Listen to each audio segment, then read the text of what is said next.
Oh, hi, Mr. Harris. I'm Cheryl. Hi, nice to meet you. And I'm Irene. Nice to meet you.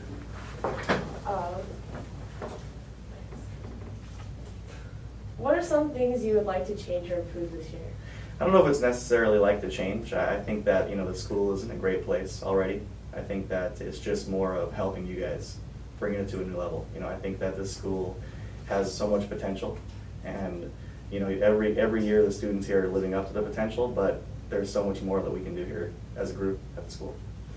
Are there any more like programs or things that you might do by yourself, maybe? I don't think, again, it's not about programs. If students come with ideas, I'd like to take those ideas and expand on them. And I've always been pretty creative, so I can help you guys in a lot of ways. But as far as specific programs, no, I don't think there's any specific programs that the school necessarily needs right now. I think the schools has plenty of programs already.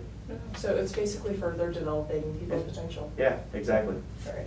And how's it feel to come back, after being a math teacher, cross country coach, Renaissance, and then you're back as a vice principal now? It's exciting because as a teacher and a coach, I think that, I was always able to, try to help students achieve and be successful.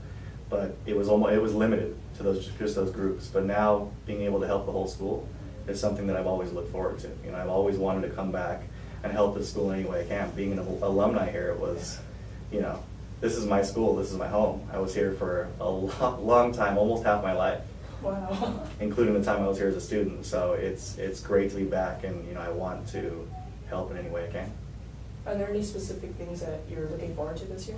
I'm looking forward to being back at the football games, being back at the sports events, being able to go out and see the performing arts, helping out at rallies, anything I can do, I want to do, because I was always fully immersed in the school, as a student, as a coach, as a teacher, every way then, and I want to be able to do that again.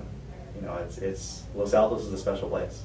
It really is a special place. I think, Mr. Rockwood will tell you that. A lot of the alumni, Mr. Cazares, will tell you that. Mr. Gibson, it's a special place to be at. Oh, and what would you like to say to the students about your return? What would I like to say? I'm here to help them. I want to help every student here. I think that every student has the potential to be great, whether it's here at Los Altos or in the future. So I'm here to help every student, every teacher, every parent, community member. I'm always here. I'm here for everybody. So it's a community effort. So. And can you give me one fun fact about yourself?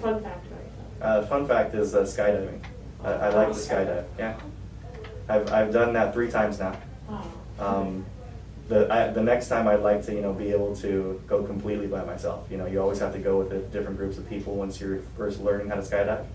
But it's a great experience. It's one of those experiences where I think everybody is afraid of something like skydiving. It's not a fear that's only limited to certain people. So if you go and do it the first time, you'd be amazed at how you feel. When I skydived the first time, I remember going up in the plane and thinking, why am I doing this? Why am I here? I'm in this plane. There's, it's just a little tiny plane with 10 people in it. The door is already open. And we're about 14,000 feet off the ground. And you look down and you can see like the actual curvature of the earth. And you're like, okay, what am I doing? And then they push you out basically because you already paid for it. So you're attached to somebody. And they put you out the door and they push you out. And I always thought that I was going to feel that drop, you feel on roller coasters. You don't feel it. It's kind of physics. You can probably talk to Mr. Gibson about that. But you leave the plane at the same speed of the plane, so you don't feel the drop that you feel when you're like strapped to a roller coaster. So you're just basically just gliding. And you have 60 seconds to 90 seconds that you free fall before they pull the parachute. And you just have the wind in your face, and you can see the earth coming at you, and then the float in is great. Once the parachute comes out, you get to sail in and be able to see things from a different perspective. I think that that's something that really can enlighten people, is being able to do something like that. I think it's definitely eye-opening and makes you realize how small you are on this earth. Thank you. Thank you.